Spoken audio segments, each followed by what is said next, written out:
हमारे कार्यकर्ताओं को, नागरिकों को, बोरीवली के सभी हमारे नागरिकों को मैं सबसे पहले नवरात्रि की शुभकामनाएं देता हूं, शुभेच्छा देता हूं। नवरात्र उत्सव ये भारत की संस्कृति और परंपरा को उजागर करने वाला हमारी देवी माँ का उत्सव होता है।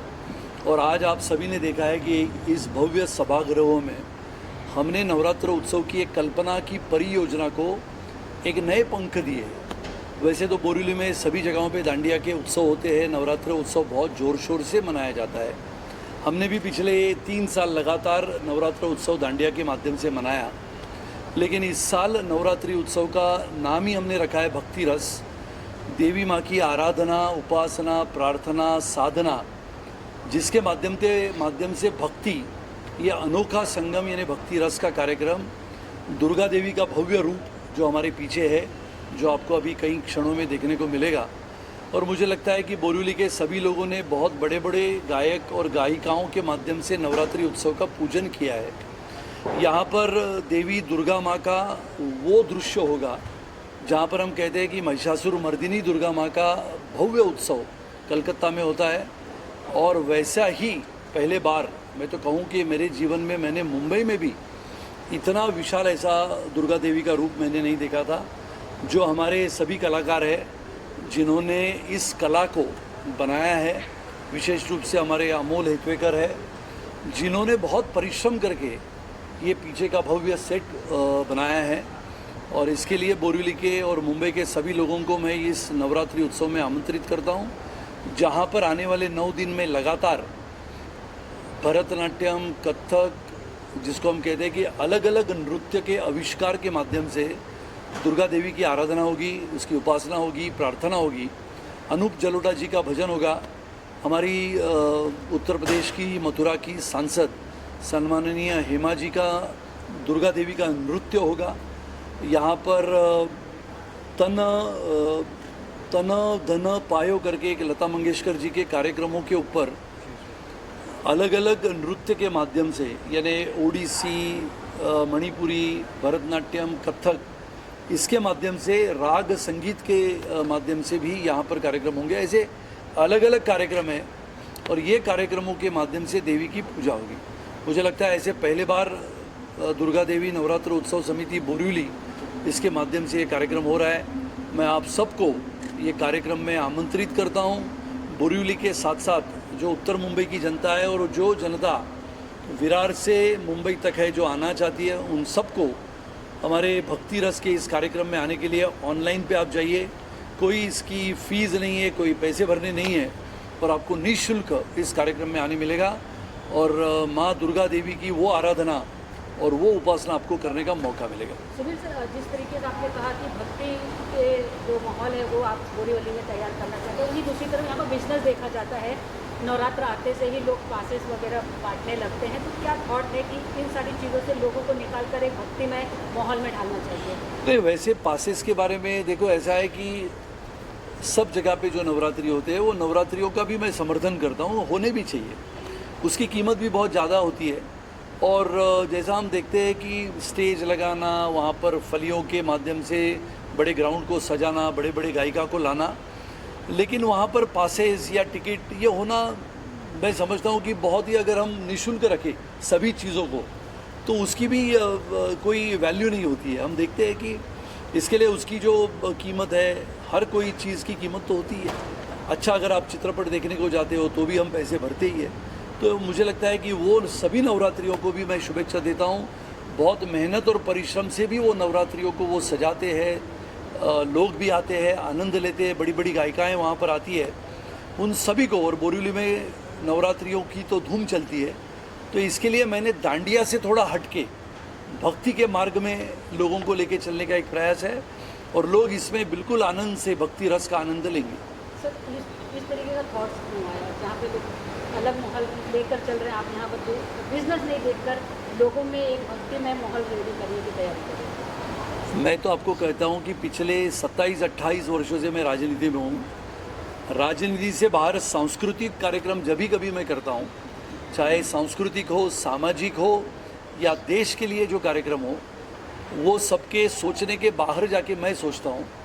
जैसे हमारा वन फॉर ऑल कार्यक्रम है, जो हमारे देश की सेवा करते समय अपने देश की सीमा को सुरक्षित रखने वाला जवान अपने प्राणों का बलिदान कर देता है, उसके घरों में झांक के उनके परिवार को मदद करने के लिए मैं स्वयं पूरे देश भर में जाता हूँ। मणिपुर से लेके मिज़ोरम तक, मिज़ोरम से लेके नागालैंड तक, नागालैंड से लेके सिक्किम तक अपने जवान बॉर्डर पे पहरा देते हैं।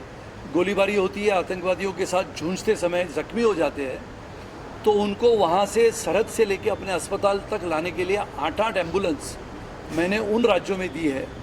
ऐसे बहुत सारे काम सामाजिक जीवन में मैं करता हूँ, सांस्कृतिक में भी करता हूँ। और इसके लिए मुझे लगता है कि जब ये मेरे मन में बात आई, ये तो माँ देवी की कृपा थी कि दांडिया के इस धूम में कुछ अलग, कुछ हटके करने का एक मौका, ये सौभाग्य है कि देवी माँ ने मुझे दिया।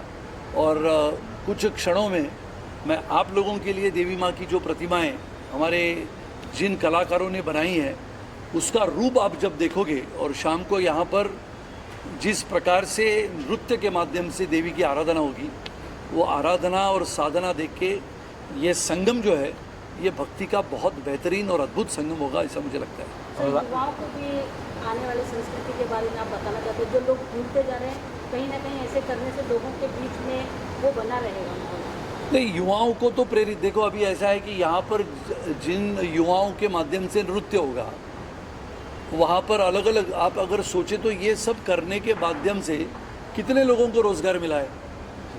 जो फिल्मों में काम करने वाले लोग हैं उनको भी मिला, संगीत के क्षेत्र में काम करने वाले अनूप जी जैसे, अनूप जलोटा जी जैसे बहुत श्रेष्ठ संगीतकार और गायक है, जिन्होंने भजन की एक सीमा जो पहले तय हुआ करती थी, उस सीमा को इतने ऊंचाई पर लेके गए अपने भजन से, अपने आवाज़ से। तो मुझे लगता है कि युवाओं ने भी भारत की संस्कृति और परंपरा को कहीं ना कहीं देखना चाहिए। और ये अगर हमारी पीढ़ी सुशिक्षित तो ज़रूर है, जिसको हम इंटेलेक्चुअल कैपिटल कहते हैं, ये पीढ़ी अगर भारत के आने वाले समय में, आधुनिक भारत में, अगर अपने कंधे पे भी मजबूती से भारत की बागडोर संभालते हैं, तो भारत ऐसा एक देश बने कि आने वाले समय में न बल्कि अमेरिका, न बल्कि चीन, भारत क्रमांक 1 का विश्व में देश होगा।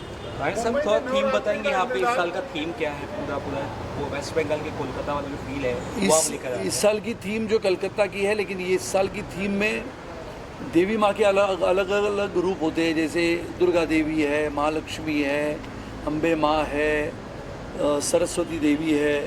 तो मुझे लगता है कि यहाँ पर हमने दुर्गा देवी का वो भव्य रूप खड़ा किया है, और इसमें हर दिन अलग अलग नृत्य के आविष्कार से यहाँ पर शाम की जो संध्या है, उस संध्या को सजाया जाएगा। तो कितने लोगों की कैपेसिटी होगी यहाँ पर? ये अब कैपेसिटी ऐसा है कि ये तो फ्री है, सिर्फ ऑनलाइन जाना है और पासेस लेना है। तो यहाँ पर करीबन 700 लोग बैठेंगे, 60 70 नृत्यांगना यहाँ पर उसका आविष्कार सादर करेगी। और ये देखने लायक, और जिनको यहाँ पर इस सभागृह में आने का मौका मिलेगा, उनका विशेष रूप से भाग्य होगा। दुर्गा देवी का दर्शन भी होगा और अच्छे अच्छे कलाकारों का वो समा उनको देखने को मिलेगा। राणा साहब, नवरात्रि की बात करें तो यहाँ पे लोग साल भर से इसीलिए इंतजार करते हैं कि 9 दिन नाचने, गरबा करने का अवसर मिलता है। यहाँ पर आप लोगों को बिठा कर खाली पूजा कराएंगे, तो आपको लगता है कितने कामयाब हो पाएंगे आप क्राउड को पूर्ण करने में? नहीं, पूजा कराएंगे ऐसा नहीं है, लेकिन सिर्फ पूजा नहीं है ना, यहाँ पर भक्ति है। आप विचार करो, दांडिया खेलने के लिए जो वर्ग जाता है और जो 40 के बाद का वर्ग है, 45 के बाद का वर्ग है, वो क्या करता है? तो वो मंदिरों में जाता है, पूजा करता है, देवी माँ के चरणों में प्रार्थना अर्पण करता है। तो ये आप अगर किसी से पैसा लेते हो और उनको लाते हो तो बात अलग है। यहाँ पर तो बना बनाया सभागृह है, जिसको भक्ति के लिए आना है वो तो आता ही है। तो इसके लिए उसकी कोई चिंता नहीं है। चिंता तो थी ये बनाने की, और ये तो देवी माँ के आशीर्वाद से और हमारे कार्यकर्ताओं की मेहनत से और कलाकारों के विशेष परिश्रम से ये बनाए हैं। इसके लिए इसको मैं अभी आप लोगों के लिए देवी माँ का दर्शन दिखाता हूँ, और फिर हम अपना ये आपका